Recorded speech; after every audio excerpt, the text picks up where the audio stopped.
Bismillahirrahmanirrahim.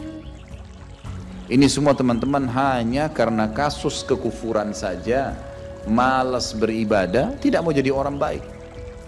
Hanya itu sederhananya. Lalu kenapa teman-teman? Apapun waswas syaitan yang mengatakan orang beriman itu susah, itu bohong semuanya. Demi Allah orang beriman itu bahagia, tenang, bisa mendapatkan semua dunia. Allah janjikan, tidak mungkin salah. Kita melihat orang-orang yang tinggal di Timur Tengah, Allah berikan kekayaan. Banyak orang di Indonesia juga, orang di Asia Tenggara yang memang beriman sama Allah banyak.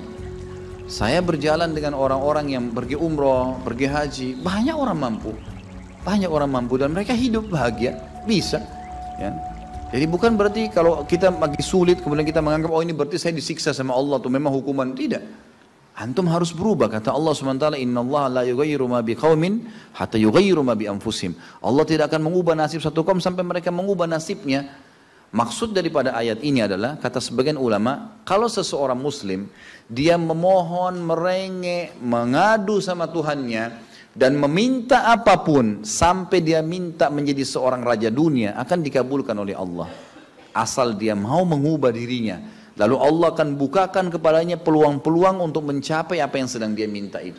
Dan Allah sebaliknya akan mencukupkan kebutuhan seorang hamba kalau dia mengatakan cukuplah saya begini. Misal ada orang bekerja, dia dikasih sama Allah gaji, dia dapat gaji 2 juta, dimudahkan, dia diterima kerja seterusnya. Lalu dia mengatakan cukuplah seperti ini. Keluarga saya biayai 1,5 juta, sudah cukup, alhamdulillah, udah, nggak masalah. Allah cukupkan dia dengan itu. Tapi kalau ada orang tamak dengan rahmat Allah, enggak, saya mau begini, saya mau begitu, saya mau berusaha, lalu merengek minta kepada Allah, Allah akan kasih, tapi prosesnya ada. Karena kita di dunia ada proses. Makanya Umar bin Abdul Aziz rahimahullah mengatakan, sungguh saya ini memiliki pribadi yang tumuh. Tumuh itu orang yang selalu antusias mendapatkan yang terbaik. Beliau waktu jadi masyarakat biasa, beliau minta kepada Allah agar menjadi gubernur Madinah. Dan beliau mengatakan terus saya menggencot doa itu setiap malam sampai Allah kabulkan saya jadi gubernur Madinah. Gitu kan. Kemudian setelah itu saya memiliki antusias yang lebih besar untuk menjadi khalifah. Dan terus saya berdoa sampai Allah nobatkan jadi khalifah. Padahal Umar bin Abdul Aziz tidak bisa jadi khalifah pada saat itu kalau sesuai dengan jalur keturunan. Semestinya ada orang lain, dia memang keturunan Bani Umayyah, tapi bukan dia semestinya pada saat itu menggantikan khalifah. Tapi subhanallah sebelum meninggal khalifah sebelumnya, menulis surat bahwasanya yang datang setelah saya adalah Umar bin Abdul Aziz, padahal bukan dia. Makanya setelah Umar bin Abdul Aziz meninggal, kembali kepada keturunan raja yang pertama. Tapi Allah selipkan dia menjadi khalifah di situ. Dan dia mengatakan saya mendapatkan semua apa yang saya inginkan dengan tumuh saya, dengan antusias saya yang besar, dan saya mohon kepada Tuhan saya sampai Allah kasih. Jadi Allah kasih teman-teman sekalian.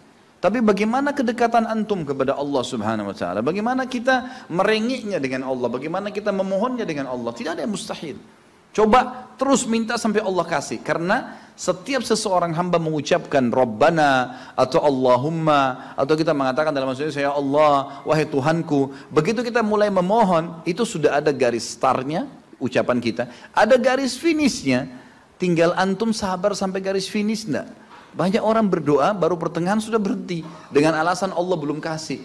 Allah mau lihat ini orang benar nggak, serius nggak? Sama rasionalnya gini. Kalau kita kuliah, begitu kita sudah daftar kuliah, sudah ada kan prediksi kita 4 tahun tamat S1 kan? Oh iya semester 1, semester 2, semester 3, sampai semester 8 misalnya. Ini yang saya tahu pada saat kami S1 di Madinah begitu ya. 1 tahun 2 semester, 1, 2. Tahun kedua 2, 3 dan 4. Sampai semester 8 selesai S1. Baik, kita begitu daftar, pertama sudah tahu. Saya akan kuliah 4 tahun nih. Kalau saya lulus, selama 4 tahun saya akan lulus menjadi S1. Kita sudah tahu kan. Kalau ada orang baru tingkat 2 sudah berhenti kuliah, dia sendiri berhenti. Itu sama rasionalnya orang kalau berdoa tuh. Kalau merengek sama Allah. Sabar sampai titik klimaksnya, kita akan dapat ijazahnya, kita akan dapat apa yang kita inginkan, gitu kan?